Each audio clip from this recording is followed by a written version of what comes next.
روز بخیر بینندگان ارجمند. امروز سه‌شنبه 25 ایول است. من خیرمان بقازاده و همکارانم نشر امروزه برنامه خبری و تحلیلی رادیو آزادی را تقدیم شما میکنیم. توجه کنید به موضوعهای برنامه.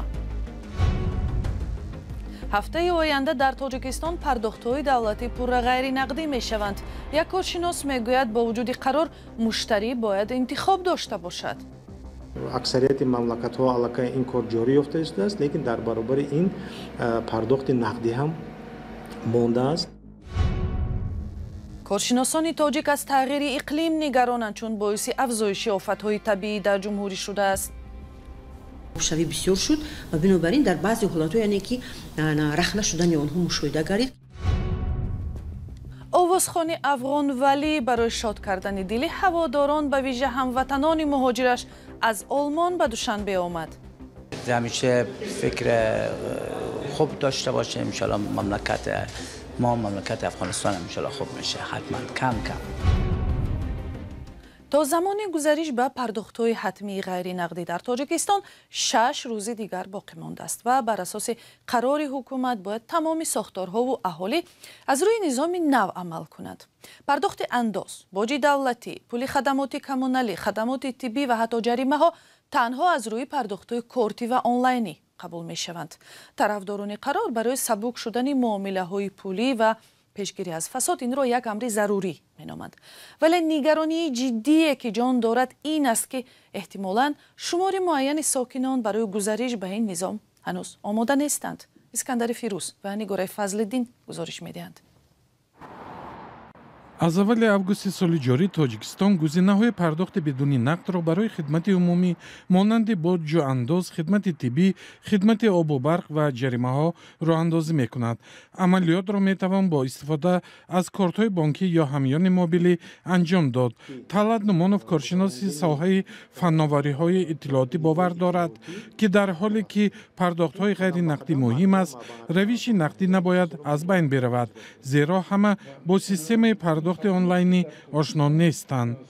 дигар савол, оё он ширкатҳое ки ин шабакаҳоро пешниҳод мекунанд омода ҳастанд ё ин ки метавонанд ки ана ҳамин гузарондани маблағҳои ғайринақдиро таъмин кунанд. тавре ки маълум аст дар аксарияти мамлакатҳо аллакай ин кор ҷорӣ ёфта истааст, лекин дар баробари ин пардохти нақдӣ ҳам мондааст. ҳама вақт пардохти ғайринақдӣ не, пардохти нақдӣ ҳам мондааст ва ман фикр мекунам ки ҳамин чизро бояд ба инобат гирем ва қадам ба қадам ҳама ин мушкилиҳоро бартараф кунем. мақомот мегӯянд ки муаррифии низоми ғайринақдӣ ба коҳиши пардохтҳои ғайриқонунӣ ва ҳолатҳои фасод кӯмак мекунад. фирӯз намакшинос, коршиноси дигари тоҷик, пешниҳод мекунад ки фароҳам овардани имконият барои ин ҳадафҳо муҳим аст. наметавонам бигӯям ки ин кор осон хоҳад буд. барои он насле ки дар хона фарзандону набираҳояшон ҳамроҳ нестанд, дар оғоз ин кори хеле мушкил мешавад. онҳо ҳамчунон барои пардохтҳо пушти дари амонатбонк мераванд, зеро барои анҷоми пардохтҳои электронӣ аз донишҳои зарурӣ бархурдор нестанд. мақомотро зарур буд ки нахуст барои қишрҳои мухталифи ҷомеа маъракаҳои омӯзишӣ мекарданд. назари сокинон ҳам дар бораи ҷоришавии пардохти ғайринақдӣ хадамоти давлатӣ яксон нест. аз чашмам нобино анин чизо ман ба маъқул нест, барое ки ман рақамҳо дида чӣ карда наметавонам, ман ба мушкил ҳаст. ин хеле гиреб қулай нас хона шишта ҳамин ғайринақлия вай мекуне коммуналӣ ин хуб аст. беҳад қулай барои ман қулай, барои дигарон намедонам. вале масалан пиронсоло чӣ кор кунанд? оно хай пиронсоло ба ёшо ёрдам кунад, ҳамин хел кунанд ки шарт не ҳамон пиронсол ҳамон кора кунад, бачааш аз амнони бачааш кунад. баъд ҳаминаш беҳтар мешавад ки дар ҳамаи ҷойҳое ки мисол мо дар он ҷо бояд ки пардохт кунем чизҳои электроние дошта бошанд ки корти моро қабул кунад. ба андешаи ман бисёр фоиданок аст, бисёр хуб аст, лекин мушкилӣ ҳам дорад. мушкили он дар он аст ки мо бояд ки ба ҳамон вазъият, ба ҳамон барнома, ба ҳамон сурате ки бояд ки мо пардохт кунем бояд ёд гирем, фаҳмем, дарк кунем ва дар дили худ аллакай онро санҷем ки он ба фоидаи мо аст. برخی از صاحب نظران صورت پست اینترنت و نرخ بلند آن را از مانع‌های اساسی عملی شدن نظام نوی پرداخت می‌دانند. اما محمدی عباداللهیف مدیر صندوق جمعیتی تشبث شهروندی سیاست اینترنت میگوید که برای استفاده از نظام پرداخت‌های غیر دولتی حجم زیاد و سرعت بلند اینترنت ضرور نیست، زیرا برای این نظام پرداخت‌ها وجود مقدار اندک اینترنت به اصطلاح داخلی کفایت می‌کند. ای هموطنی عزیزتر از جان، این یوسف امروزین کنعان بیرون ز وطن چی حال داری؟ بیا و از روزگارت ما را آشنا کن. بینندگان عزیز، اگر شما دور از تاجیکستانید و از نازکی‌های مهاجرت آگاه هستید و می‌خواهید دیگران نیز بدانند، پس این برنامه برای شماست. روزگار مهاجر، مطابق شوی با محیط نو، قصه‌های انسانی و سبق‌های حیاتی. ҳавошиносони тоҷик хабар доданд ки рӯзҳои 26 то 28 июл ба сабаби болоравии дамои ҳаво дар ҳавзаи дарёҳои Зарафшон, Панҷ ва Вахш эҳтимоли болоравии сатҳи об вуҷуд дорад. дар ин рӯзҳо ҳатто хатари омадани сел бар асари об шудани пиряхҳо дар ҳудуди баъзе ноҳияҳои вилояти мухтори Кӯҳистони Бадахшонсуғд ва ноҳияҳои тобеи марказ низ зиёд аст. инчунин рӯзҳои 28-29 июл дар вилояти Хатлон, ноҳияҳои тобеи Ҷумҳурӣ, шаҳри Душанбе ва як қатор ноҳияҳои вилояти мухтори Кӯҳистони Бадахшон бар асари бодҳои сахт, ҳавои пурчангу ғубор ва олудашавии ҳаво дар назар аст. Барот Юсуфӣ ва Сарвинози Рӯҳулло гузориш медиҳанд. гармии тӯлонӣ дар минтақаҳои кӯҳистонии тоҷикистон рӯзҳои ахир боиси обшавӣ бо суръати барфи болои пиряхҳо, кандашавии кӯлҳои зери пиряхҳо, боридани борони бошиддат ва фаромадани сел дар чанд минтақа шудааст. обшавӣ бисёр шуд ва бинобар ин дар баъзе ҳолатҳо яъне ки рахна шудани онҳо мушоҳида гардид ки ин ба селфароӣ дар минтақаи Лахш, дар Дарвоз ва дигар минтақаҳо, аз он ҷумла дар Шохдара мо инро мушоҳида кардем. минтақаи Шохдара дар ноҳияи Дарвоз боришоти бошиддати кӯтоҳмуддати борон боиси аз кӯҳҳо фаромадани сел шуда ва роҳи Душанбе-Хорух дар ин минтақа барои чанд соат баста шуд. дар минтақаи Лахш кӯли назди пиряхи Бирилмас канда шуда қисмате аз роҳро хароб кардааст. هر سال دو بار سه بار میکنم بسیار دهشتناک میگیره این بلندی افتیدنش 1300 متر بسیار خیلی شدتناک میره خیلی خیلیت که در گرد پیش یکون خانه نیست. ҳавошиносон дар минтақаҳои кӯҳистонӣ идомаи гармиро то охири моҳи июл пешгӯӣ мекунанд. дар гузашта кандашавии пиряхҳо боиси омадани селҳои харобиовар дар минтақаҳои кӯҳистонӣ шуда буд. соли 2002 сел дар деҳаи даштаки ноҳияи Рошқалъа харобиҳои зиёд бар ҷой гузошта буд. бар асоси чаҳор гузориши оҷонсии ҳавошиносии Тоҷикистон, ҳарорати ҳаво дар 100 соли ахир дар минтақаҳои мухталифи кишвар аз 0.5 то 1.2 дараҷа боло рафтааст. дар 30 соли ахир аз 14 000 пиряхи Тоҷикистон бештар аз 1000 ададаш пурра об шудааст. дар натиҷа зиёда аз 2000 кӯли нав пайдо шудааст. ин кӯлҳо ҳам натиҷа ва ҳам сабаби об шудани пиряхҳо номбар мешавад. бинандагони арҷманд, тавре мушоҳида кардед, бахши калони ин гузориш бар пояи навору аксҳое таҳия шудааст ки шумо ба мо фиристодед.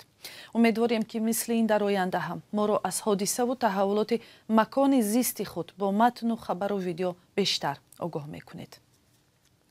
наҷотбахшони кумитаи ҳолатҳои фавқулода 5 кӯҳнаварди русро ки аҳволи яке аз онҳо ҳангоми фатҳи қуллаи кӯҳе дар ҳудуди ноҳияи Ванҷ бад шудааст, бо чархбол наҷот доданд. ба иттилои дафтари матбуоти кумитаи ҳолатҳои фавқулода, 5 кӯҳнавардро 2 рӯз баъди шурӯи фатҳи баландӣ шоми 24 июл бо кӯмаки чархболи сарраёсати қувваҳои сарҳадии кумитаи давлатии амнияти миллӣ ба Душанбе интиқол доданд. кӯҳнаварди ин гурӯҳ ки ба пневмония ё илтиҳоби шуш гирифтор шудааст, барои табобат ба беморхонаи Истиқлол интиқол дода шуд. рӯзи 22 июл наҷотбахшон 2 кӯҳнаварди бритониёиро ки аз баландие дар қуллаи падхори ноҳияи Шуғнон афтода осеб диданд наҷот доданд. ин кӯҳнавардонро ки якеашон сутунмуҳраашро шикаста буд, бо чархболи вазорати дифои Тоҷикистон имрӯз ба шаҳри Душанбе интиқол медиҳанд. дирӯз дар Душанбе дар як маҳфили гарму пуршӯре муҳоҷирони афғони муқими Тоҷикистон ва ҳам дигар ҳаводорони ҳунар барои шунидани садову эҷоди Валии Ҳиҷозӣ ҷамъ шуданд. هنرمند 37 ساله مقیم آلمان یک مهاجر سابق که سرنوشت خود او هم بیانگر تاریخ افغانستان جفا کشیده معاصر است بهترین آهنگهایش از بوی تو گل ناسر کرده تا میرقصم را تقدیم هواداران کرد. همکارم فرزان محمدی میگوید پیامی ولی امیدواری به فردای بهتری افغانستان بوده است.